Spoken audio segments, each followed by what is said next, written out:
अस्सलाम वालेकुम स्टूडेंट्स। आज हम कर रहे हैं एक्सरसाइज 4.1 का क्वेश्चन नंबर 3। इसमें भी आप सीक्वेंस एंड सीरीज के क्वेश्चंस को सॉल्व करने सीखेंगे। ठीक है, इसमें कहना है क्वेश्चन नंबर 3 को स्टार्ट करते हैं। बिस्मिल्लाहिर्रहमानिर्रहीम। Find the sequence by using. इस बार आपको एक टर्मिनोलॉजी दी हुई है और आपको इसकी सीक्वेंस मालूम करनी है। तो आपको पता सीक्वेंस तो पहले फर्स्ट टर्म मालूम करनी होती है, लेकिन फर्स्ट टर्म तो आपको यहाँ पर दी हुई है। चलें भाई, बहुत अच्छी बात है। फर्स्ट टर्म अगर आपको यहाँ पर दी हुई है ना, तो आप क्या करें, पहले तो क्वेश्चन को रीराइट कर लें, जो कि मैं भी कर रही हूँ। सही है, मैंने रीराइट कर लिया सिर्फ इस पार्ट को। ठीक है, अब मैं n इज इक्वल टू 1 से स्टार्ट करूंगी। ठीक है, जब मैं n इज इक्वल टू 1 से स्टार्ट करूंगी ना, तो क्या होगा, कुछ नहीं होगा, सॉल्व होगा। n की जगह रखूंगी 1, तो ये हो जाएगा 1+1, तो 2 सेकेंड टर्म आएगी। देखिए साफ फर्क चल रहा है, सेकेंड टर्म आएगी। अब यहाँ भी 1+1 होगा और यहाँ भी t1। ठीक है, और t1 की वैल्यू हमें दी हुई है। ठीक है, ये हो जाएगा 2 और t1 की वैल्यू भी है 2। तो और ये है सेकेंड टर्म कहलाएगी इस वक्त। ये हो जाएगा 2 2 ज़ा 4। सही। अब क्या करना है, अब आप n इज इक्वल टू 2 रख कर देखें। 2 3 या 4 टर्म निकाल दे, जितना आपको मुनासिब लगे उतना।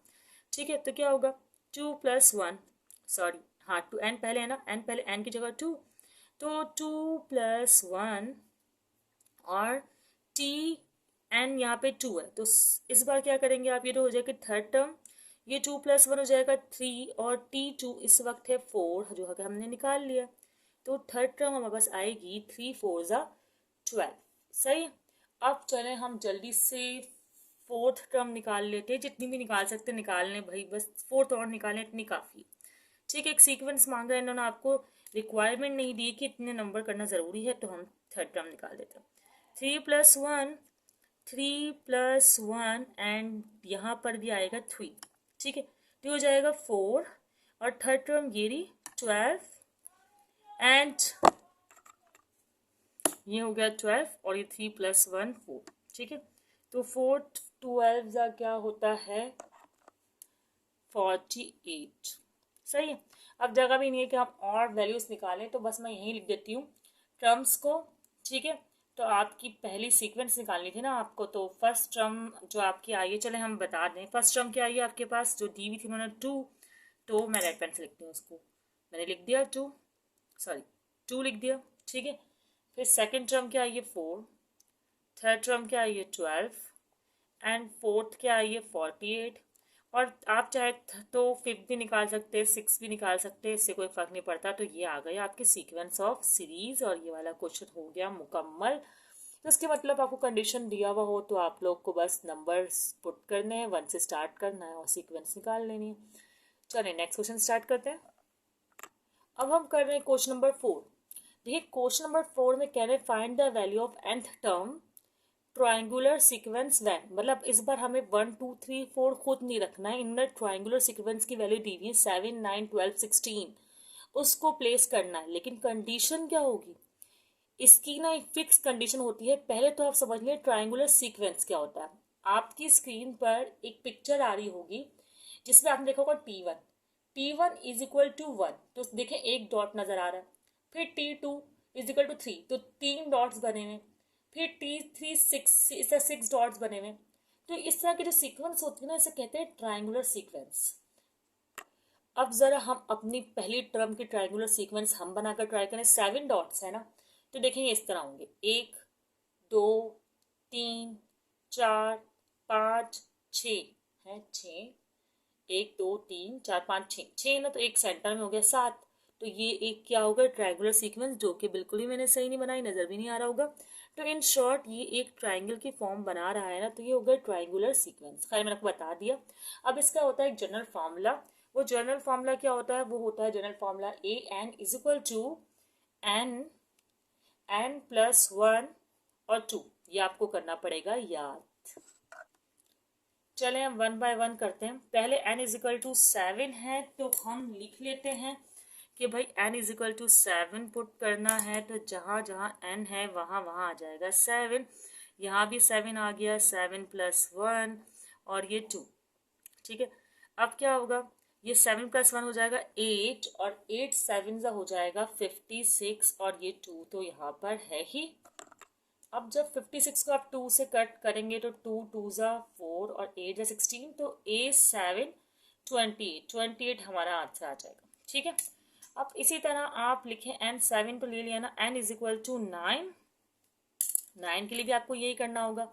अब A हो जाएगा 9 और ये 9 ही आएगा, 9 प्लस 1 आएगा और यहाँ पर भी 9 होगा, सॉरी 2 तो बनाया ही नहीं मैंने, यहाँ पर भी 9 होगा, 9 प्लस 1 10, 10 9 क्या हो जाएगा हमारे पास 90 हो जाएगा और ये 2, अब आप देखें कि 2 से 90 को हाफ करेंगे तो आएगा 45, तो A9 हमारे पास आ गया 45 एग्जैक्टली। अब इसी तरह n इजिकल टू 9 हो गया, 12 और 16 रखना है, तो पहले मैं रख रही हूँ 12 एंड देन मैं यहाँ पर रख लूँगी 16, तो 2 वैल्यूज हो जाएंगी। जल्दी से होने लगा, ये इतना मसला नहीं है। A12 एंड D12 और 12 प्लस 1, ठीक है, इस तरह 8 और फिर ये 12 1 2 लिखना, तो मुझे पता नहीं क्यों भूलना है। 12 और 12 प्लस 1 हो जाएगा 13, ठीक है, और यहाँ पर डिवाइड बाय 2 तो है ही, मैंने स्टेप भी बढ़ा दिया यहाँ इसमें, वेरी गुड। तो 12 13 सा क्या हो जाएगा 150 करके देखती हूँ, 12 13 सा होगा 156 और डिवाइड बाय 2 तो हमारे पास आ जाएगा 812 इज इक्वल टू 156 को 2 से डिवाइड करेंगे, कट करेंगे तो 78 आ जाएगा। देन अब कर लेते हैं A16 is equal to 16 plus 1 and divide by 2, then A16 plus 1 17 हो जाएगा और 16 17 हमारे पास आ जाएगा 272। अब 272 को हमने डिवाइड कर देना है, ये A है, ये 9 ना लग रहा हो आपको, ये A है भाई, सही है ना। अब 272 को हमने डिवाइड कर लेना है, 2 से तो आएगा 136, ठीक है, यही 4 टर्म्स दी हुई थी, हमने पुट की और हमारे पास 4 वैल्यूज आ गई। तो इसकी सीक्वेंस हमारे पास क्या आई है, पहले आया है 28, जो हमें n दिए हुए थे उसके हिसाब से ही लिखेंगे ना, तो ऐसा करते हैं n मेंशन कर देते हैं, ये ना हो कि वैसे मेंशन करने की नीड तो नहीं है, चलें ठीक है। सीक्वेंस पहले क्या है हमारे पास है 28, एक मिनट अब नज़र आ रहा है, हाँ, फिर कॉमा लगाया, फिर है 45, देन कॉमा और 78 और 136, है ना जी, 136, यहाँ तक सही है। ये आपके पास आ गया सीक्वेंस और ये क्वेश्चन हो गया मुकम्मल। जल्दी से क्वेश्चन नंबर 5 स्टार्ट करते हैं। ये है क्वेश्चन नंबर 5, जिसमें कह रहे हैं कि फर्स्ट 5 टर्म्स आप इस सीक्वेंस ही निकालें, इस जनरल टर्म में। तो आपको एक बार 1 रखना है, 2 रखना है, 3 रखना है, 4 रखना है और 5 रखना है, सॉल्व करना है। और ये फैक्टोरियल जो है इसकी टेंशन बिल्कुल नहीं लेनी, मैं इसको निकालना आपको सिखा देती हूँ। पहले तो आप रखें n इज इक्वल टू 1, इस कंडीशन में फिर बताती हूँ मैं आपको। देखिए a हो गया 1 लिखना ना लिखना एक ही बात, चल लिखना, यहाँ पर भी 1 आएगा, यहाँ पर भी 1 आएगा और ये है फैक्टोरियल। अच्छा, फैक्टोरियल का साइन कैलकुलेटर में होता भी है, लेकिन अगर हम कैसे सॉल्व करते हैं ये भी मैं आपको बता दूंगी, टेंशन नहीं लेनी आपने, घबराना नहीं। 1 प्लस 1 2 फैक्टोरियल हो गया और ये 2 फैक्टोरियल। फिलहाल तो मैं इस पार्ट में तो नहीं बता सकी क्योंकि 2 फैक्टोरियल से हो गया कैंसिल, चले कोई बात नहीं। तो यहाँ पर तो आ गया 1, चले कोई बात नहीं, एक और मौका मिल रहा है हमें n इज इक्वल टू 2 रखकर सॉल्व करने का, एक और क्या 5 मौके मिलने वाले हैं हमें यहाँ पर। तो ये हो गया a n की जगह 2 और यहाँ भी n की जगह 2 और ये 1 तो हमारा है ही और ये फैक्टोरियल और ये 2 फैक्टोरियल, ओके। देन ये हो गया 2 प्लस 1 3 फैक्टोरियल। अब हम करते हैं सॉल्व। अच्छा, फैक्टोरियल को सॉल्व करने के लिए ना आप पता है क्या करें, आप ना फैक्टोरियल को इतना ही ओपन करें जितना हमें रिक्वायर्ड है, जैसे 2 फैक्टोरियल तक। वैसे फैक्टोरियल का मतलब ये होता है 3 फैक्टोरियल है ना ये, तो ये 3 फैक्टोरियल 1 तक जाएगा, ठीक है। बैक पे क्या आता है 2, 2 के बैक पे क्या आता है 1, सही है। इस तरह ये 1 तक जाता है और सॉल्व होता है, ठीक है। लेकिन अगर मैं इसे 3 और सिर्फ 2 तक ओपन करूंगी तो मैं फैक्टोरियल का साइन नहीं हटाऊंगी, ठीक है। अच्छा, मैंने क्यों किया है, ताकि ये फैक्टोरियल फिर कट हो जाए, 2 फैक्टोरियल से 2 फैक्टोरियल कैंसिल, तो आया हमारे पास 3, ठीक है। इस तरह भी कर सकते हैं और मैं दूसरे तरीके से भी आपको सिखा दूंगी। फैक्टोरियल की जब एक्सरसाइज होगी इसमें भी आप इसी तरह से करें, ठीक है। n इज इक्वल टू 3, तो हमारे पास क्या होगा A3 is equal to 3 plus 1 factorial और 2 फैक्टोरियल। ठीक है, अब क्या करेंगे, अब ये तो पहले ये बनाएंगे जो कि मुझे 9 लग रहा है, ये हो गया 4 फैक्टोरियल और ये हो गया 2 फैक्टोरियल। इसको भी आप ना 2 तक ही लेकर जाइएगा। ठीक है, अच्छा रहेगा। कैसे भाई, 4 3 एंड 2, सही है। तो यहाँ पर 2 फैक्टोरियल से 2 फैक्टोरियल फिर कैंसिल और 4 3 जा 12, तो ये हो गया हमारे पास 12। देन अब मैं यहीं पर फिक्स करूंगी ना बाकी को। ये ना मैंने सीक्वेंस बना दी है ताकि आप लोग ज़रा कंफ्यूज ना हो। ठीक है, कॉलम बना दिए ना। अब ये A4 है एंड देन 4 + 1 फैक्टोरियल और 2 फैक्टोरियल। ठीक है, फिर ये A4 ही है और 4 + 1 हो जाएगा 5 फैक्टोरियल और 2 फैक्टोरियल। यहाँ का स्टेप रिमेन सेम। 5 को आप लेकर जाएंगे 4 एंड देन 3 एंड देन जगह नहीं है, चलो मैं यहाँ लिख रही हूँ 2 फैक्टोरियल तक। ठीक है, और फिर 2 फैक्टोरियल तो है ही, तो 2 फैक्टोरियल से 2 फैक्टोरियल कैंसिल। तो यहाँ पर आप मल्टीप्लाई करवा दें, 5 4 ज़ा 20 एंड 20, 5 4 ज़ा 20 एंड 23 ज़ा 60। सही है। अब 5 टर्म के लिए भी कर लेते हैं। पता नहीं मैंने क्या किया है, इतना कम जगह छोड़िए, क्या चाह रही हूँ, लेकिन चले खैर। E5 ये हो जाएगा 5 + 1 फैक्टोरियल और ये हो जाएगा 2 फैक्टोरियल। देन A4 ये हो जाएगा 6 फैक्टोरियल एंड 2 फैक्टोरियल।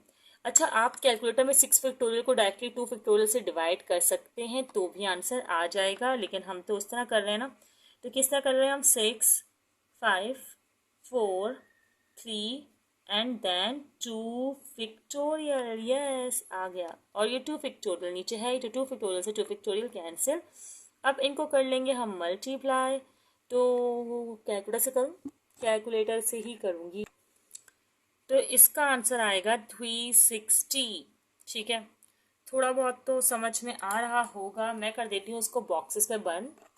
ठीक है, इस तरह आपके पास वैल्यूज आ गई, हम इनके सीक्वेंस बना लें। पहली टर्म जो है 1 है, देन 3 है और उसके बाद 12, फिर 60 और 360। फर्स्ट 5 टर्म्स आ गई हैं हमारे पास इस तरह से।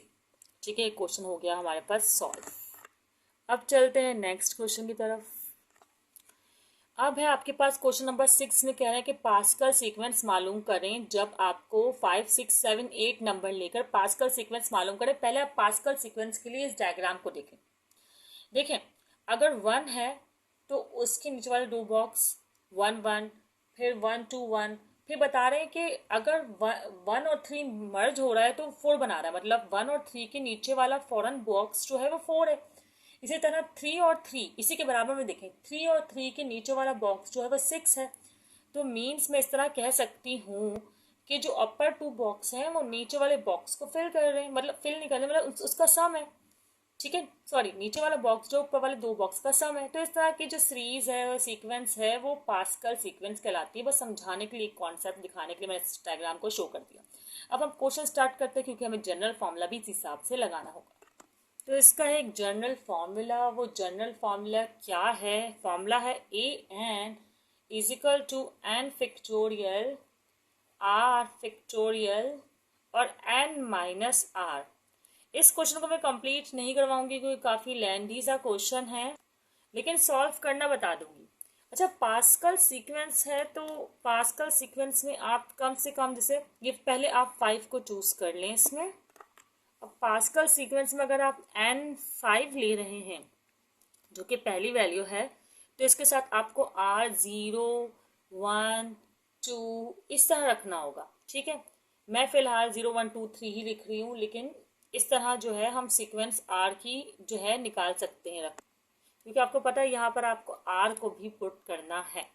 ठीक है, अब चले मैं एक करके दिखाती हूँ। AN है ना, तो मैं यहाँ पर N की जगह लिख दूंगी 5 और ये हो जाएगा N5 फैक्टोरियल। ठीक है, और R यहाँ पर आएगा 0 फैक्टोरियल। इस तरह 5 - R मतलब 0 फैक्टोरियल। ठीक है, और A5 मैंने पहले 5 के साथ 0 लिया है, फिर 5 के साथ 1, फिर 5 के साथ 2, फिर 5 के साथ 3, इस तरह करना है। ठीक है, तो ये 5 फैक्टोरियल तो ऐसा ही है, और 0 फैक्टोरियल आपको पता है 1 के बराबर होता है, जो कैलकुलेटर से करके देख लीजिएगा इसको। ठीक है, तो 5 माइनस 0 में 0 होता है, तो ये हो जाएगा 5 फैक्टोरियल। तो इन शॉर्ट 5 फैक्टोरियल और 5 फैक्टोरियल कैंसिल, और ए 5 तो आ गया 1। ये बहुत सिंपल आया, तो सोचो मैं एक और ट्राई करूँ। एक और मैं ट्राई कर रही हूँ, अब मैं रख रही हूँ n इज इक्वल टू 5 है लेकिन 1, तो क्या होगा, मैं यहाँ से करती हूँ। a 5 है, n भी 5 फैक्टोरियल ही है, लेकिन यहाँ पर आएगा 1 फैक्टोरियल, तो 1 फैक्टोरियल भी जो है वो 1 के ही बराबर होता है। खैर, तो यहाँ पर आप 5 माइनस 1 करेंगे, तो 5 माइनस 1 मैं डायरेक्ट लिख दूँ, 4 से 5 माइनस 1 करके दिखा देती हूँ फैक्टोरियल। फिर a5 और 5 फैक्टोरियल, और इस तरह ये 1 आएगा, 1 के बराबर होता है, और ये आएगा 4 फैक्टोरियल के बराबर। तो अब तो आपको करना पड़ेगा इसको ज़रा सॉल्व, तो कर लेते हैं सॉल्व, कोई मसला नहीं है। 5 फैक्टोरियल को भी आप ओपन करें, 5 4 3 2 एंड 1, सही है। इस तरह आप इसको भी ओपन करेंगे, 4 3 2 और 1, तो 1 से 1 कैंसिल, 2 से 2 कैंसिल, 3 से 3 कैंसिल, 4 से 4 कैंसिल, एंड देन 5, तो आंसर क्या आया 5। ठीक है, इस तरह 1 2 3 चारों टर्म रखकर 4 वैल्यूज निकालेंगे 5 की, फिर 4 वैल्यूज निकालेंगे 6 की, फिर 4 वैल्यूज निकालेंगे 7 की, फिर 4 वैल्यूज निकालेंगे 8 की, और आर हर बार 0 1 2 3 या 4 5 वैल्यूज निकाल लें, 0 1 2 3 4 रख के भी आप लोग निकाल सकते हैं, सही है। तो मैं आपको समझाने के लिए एक और कर लेती हूँ, 5 ही रखती हूँ, यहाँ भी 5 फैक्टोरियल, 0 और 1 हो गया 2, अब हमें 2 लेना है, 2 फैक्टोरियल, 5 माइनस 2 फैक्टोरियल।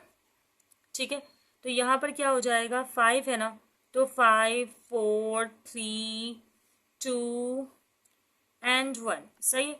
और ये 2 फैक्टोरियल है, तो 2 मल्टीप्लाई बाय 1, और ये 5 फैक्टोरियल, तो मल्टीप्लाई लगा दें, दोनों के बीच में साइन भी मल्टीप्लाई है। 5 माइनस 2 3 फैक्टोरियल आएगा, तो 3 2 और 1, 1 तो 1 छोड़ दें, 2 2 एंड 3 3, और यहाँ पर 2 1 ज़ा और 2 2 ज़ा, तो हमारे पास आंसर आया A5 10, 5 2 ज़ा 10, सही है। अब दरअसल बात यह कि पास्कल सीक्वेंस जो होती है थोड़ी लेंथी होती है, आपको 5 के लिए कम से कम 4 से 5 टर्म चाहिए, जो कि मैंने अभी 3 निकाली हैं, 2 और रिक्वायर्ड है, या कम से कम 3, चले एक और तो ज़रूर कीजिए, ठीक है। फिर 6 पर भी आपको सेम ऐसे करना है, जहाँ 5 है वहाँ 6 आएगा, बाकी सब सेम रहेगा, यही 0 1 2 3 रहेगा। फिर 7 के लिए भी आपको यही करना है, और 8 के लिए भी आपको यही करना है। तो क्वेश्चन काफ़ी लेंथी है। मेन मकसद जो होता है वो ये होता है कि आपको क्वेश्चन सॉल्व करना आ जाए, समझ आ जाए बात जो हम कहना चाहते हैं, और उम्मीद या कोशिश यही होती है कि हम आपको इस तरह समझा भी सकें, ठीक है। अब नेक्स्ट वीडियो में हम इस तरह के न्यू क्वेश्चंस को सीखेंगे, सीक्वेंस एंड सीरीज से रिलेटेड, ट्रिग्नोमेट्री से रिलेटेड, या किसी और टॉपिक से रिलेटेड। कोई क्वेश्चन हो तो आप लोग कमेंट सेक्शन में ज़रूर पूछ सकते हैं, और दुआ में याद रखिएगा। अल्लाह हाफिज़।